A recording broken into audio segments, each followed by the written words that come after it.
La leyenda del espíritu del convento. En el silencioso corazón de Puebla, entre callejones adoquinados y sombras que parecen susurrar secretos, se alza el Museo de San Pedro, un antiguo convento que ha resistido el paso del tiempo, pero bajo sus muros de piedra y entre sus corredores sombríos, ya es una leyenda que esconde mucho más que una simple historia, la historia del espíritu del convento.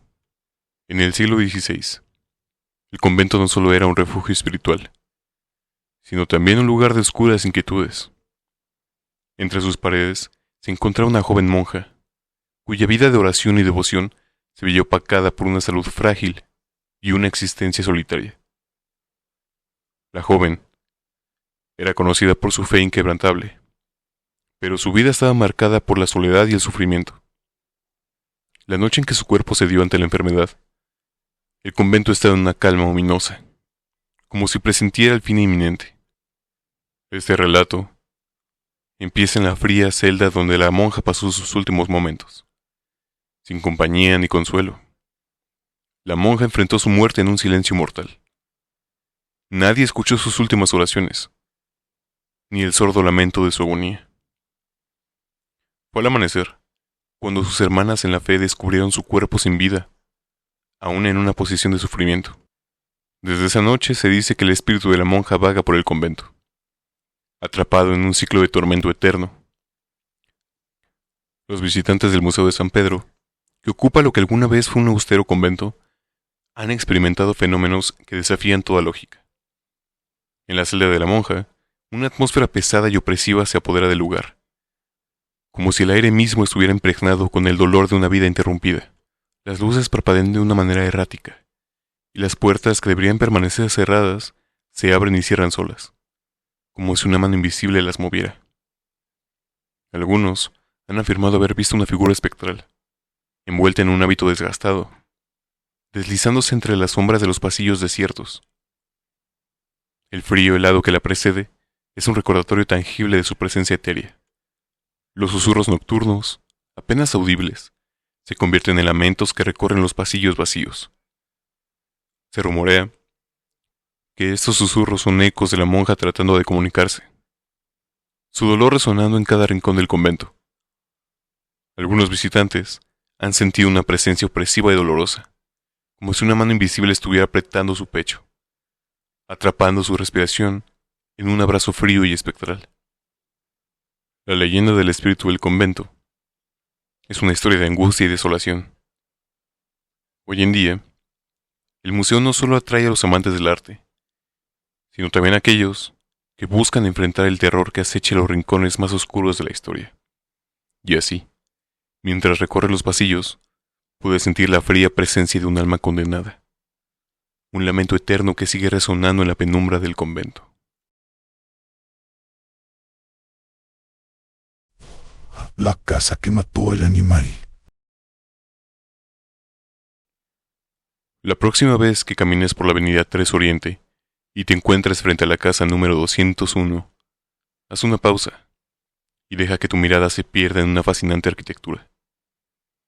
Este edificio, elegante y cargado de historia, fue una vez el hogar del virrey de España, Pedro de Carvajal, un hombre que tras la muerte de su esposa se dedicó con devoción a sus dos hijos. La leyenda local cuenta que una noche, durante una opulenta fiesta de la mansión, un monstruo de pesadilla emergió de las sombras y se llevó al hijo menor del virrey. Desesperado, Carvajal ofreció una recompensa sin parangón para que pudiera capturar a la bestia que había arrebatado a su hijo. Pero el destino tenía preparado un giro inesperado. Una noche, un joven humilde apareció en el umbral de la casa, montando un caballo y portando la cabeza del monstruo. Este joven no era otro que un antiguo amante de Teodora, la hija del virrey. En el pasado el amor entre ellos dos había sido un sueño prohibido, truncado por la rígida posición social de Carvajal, que nunca habría permitido tal unión. Años después, el joven había regresado, no solo con la cabeza del monstruo, sino también con una propuesta que cambiaría su vida para siempre. En lugar de exigir riquezas o tierra, el joven pidió la mano de Teodora en todo momento, solamente para el matrimonio. Impresionado por su valentía y devoción, el virrey accedió a la petición, concediéndole no solo el matrimonio con su amada, sino también la misma casa donde había ocurrido el trágico suceso, junto con una generosa dote. Así que la casa número 201 no solo guarda el eco de una tragedia y una búsqueda heroica, sino también el testimonio de un amor que desafió las barreras del estatus y el tiempo. El diablito de la iglesia de San Miguelito. En el corazón de Cholula, erguida con la majestuosidad de sus siglos de historia, se encuentra la iglesia de San Miguelito, un venerable templo que no solo es el más antiguo de la región, sino también el guardián de una leyenda tan perturbadora como fascinante. La historia comienza con una pequeña estatuilla tallada de madera, una figura diabólica que, en apariencia inofensiva, ha desatado una serie de eventos inquietantes. Según cuentan los relatos, un día apareció esta estatuilla a las puertas de la iglesia. Era un diablillo con una expresión burlona, esculpido con tal detalle que parecía casi vivo. El sacerdote de la iglesia, alarmado por la presencia de la figura y temiendo que pudiera traer maldiciones, decidió amarrarla con firmeza y guardarla en un rincón del templo, esperando que así el peligro quedara contenido. Pero al parecer, el diablillo no estaba dispuesto a ser confinado.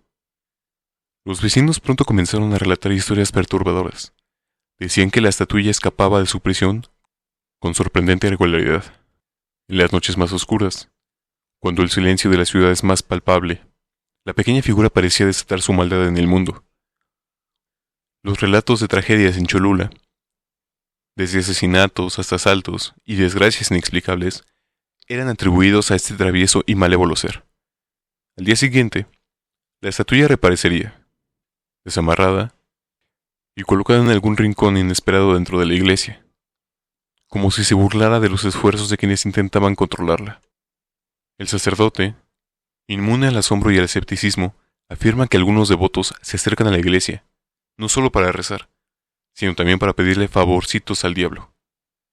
En sus plegarias solicitan amor, dinero e incluso venganzas, confiando en que el diablillo, en su travesura, pueda otorgarle sus deseos más oscuros. Así, la iglesia de San Miguelito se ha convertido en un lugar de culto y misterio, donde el sagrado y lo profano se entrelazan en una danza inquebrantable. Y mientras la estatuilla sigue escapando de su confinamiento, la leyenda del diablillo continúa alimentando el folclore de Cholula, donde cada sombra y cada rumor es vigilado con una mezcla de miedo y fascinación.